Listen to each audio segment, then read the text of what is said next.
Cette voiture est électrique, connectée et surtout autonome, c'est-à-dire à terme sans chauffeur. Dès septembre, elle roulera dans les rues de Saint-Étienne-du-Rouvray, au milieu des autres véhicules, une première en France. Pour fonctionner, elle a été transformée en un bijou de technologie. Nous avons différents types de capteurs qui permettent de percevoir les obstacles à 360 degrés autour du véhicule, dont des lidars qui sont positionnés ici, tout autour de la voiture, dans le bouclier, pour percevoir ces obstacles entre 50 et 100 mètres autour du véhicule. GPS précis au centimètre près, caméra pour détecter les obstacles.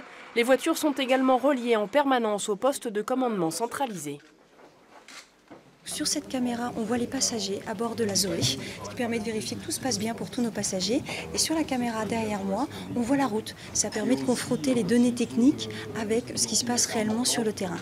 Ici, les superviseurs contrôlent en permanence la flotte des 4 voitures autonomes et interviennent si nécessaire. On peut réduire par tranche de 10 km/h en fonction de l'état de la route, donc la pluie, la neige, le verglas. Et donc je peux appliquer cette manœuvre à tous les véhicules qui roulent en même temps sur les tronçons. Sans voie réservée pour les véhicules autonomes, l'enjeu de la sécurité est primordial. Sur les 10 km desservis, les infrastructures routières comme les ronds-points ont donc aussi été équipées de capteurs.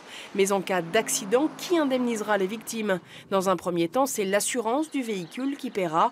Ensuite, les assureurs auront besoin d'accéder aux données de la voiture autonome pour savoir qui est responsable. Point principal probablement, le fait d'embarquer cette discussion autour de la donnée et d'être bien sûr qu'il n'y a pas de discussion à deux parties entre l'État, d'une certaine façon, notamment la police et les constructeurs, pour pouvoir dresser les PV, etc. Mais de bien ne pas oublier les assureurs pour qu'ils puissent déterminer eux aussi avec aisance et rapidité les responsabilités de chacun.